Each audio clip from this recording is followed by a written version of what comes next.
My name is Bilikiss Adebiyi-Abiola, and I'm the CEO of Wecyclers.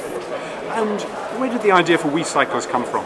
So Wecyclers was started about 4 years ago, and I got the idea from a class project while I was a student at MIT. The class was called Development Ventures, and it focused on people that live at the base of the pyramid, people that earn less than $2 a day. And one of their biggest issues was waste management, being able to dispose of their waste, when they produce waste. And we saw that some of the implications for improper waste management was flooding, pollution, and even diseases like malaria.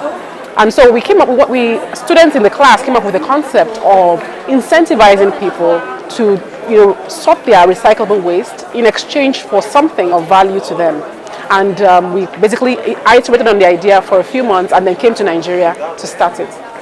So how does it work in practical terms? So we have this low-cost cargo bicycle called Wecyclers, and the Wecycles are assigned to certain areas. So people that learn about our service, that live in that area, and we operate in Lagos, they register to our service, and we come to their homes about once a week. And they are supposed to sort their waste. So they sort their recyclables from their organic waste.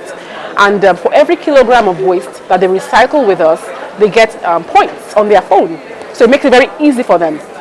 And then they keep on accumulating points till they can redeem it for household items, electronics, and even cash. And so what do you do with the waste? So we take the waste to our community hubs, and we sort the waste, we process it. So we have machines there that can bale or shred and turn them into basically commodities that we can then sell to recyclers that use it in their processes to make new products. And those recyclers are based in Nigeria, or does it go somewhere else? It does. In many instances, it goes outside Nigeria to countries like China, but also we do have some recyclers in Nigeria that turn the waste into products. So for instance, we have a recycler that takes pure water sachets and converts it into poly bags, and then someone else turns pure water sachets into flip-flops. And so how does it work financially? For us, we're a social enterprise, so our focus is really on having an impact on people. So we want to create jobs, we want to make life easier for people, and we want to take the waste away from the communities and into the recycling value chain. And so we really wanted to make something that was sustainable. So we take the waste, we make it into something that we can sell, and then we make money from the sales. And then we, hopefully can use that money to pay for all the things that we need to pay for, like wages, for the incentives and for other things. So do you manage to cover your costs at the moment? Most for the most part, but we do have support from organizations, like most importantly, the Lagos State government has been very supportive. They've given us free access to sites. We've also had support from organizations like DHL. They support us with logistics. And then we have support from Unilever, a UK-based company. They've been very, very supportive. They've given us, grants to, grow our operations and become more, help them collect their post-consumer waste and make sure that it gets recycled. So in 5 years' time, if you grow, what's the ambition? What would you like to be? Wow.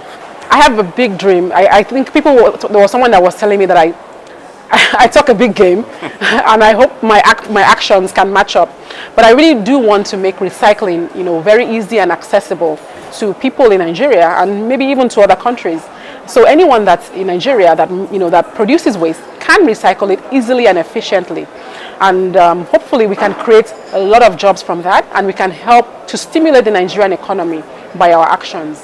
And the service could be outside of Lagos at some point. Absolutely. There's so much, in need and demand for our service. So we get people that email us from all over the country asking us to come to their city and do what we are doing there. So we really have a model that can really go anywhere in the country. And what we just need is support from the government. We need support from multinationals that can come and help us to make a large-scale solution that can be expanded.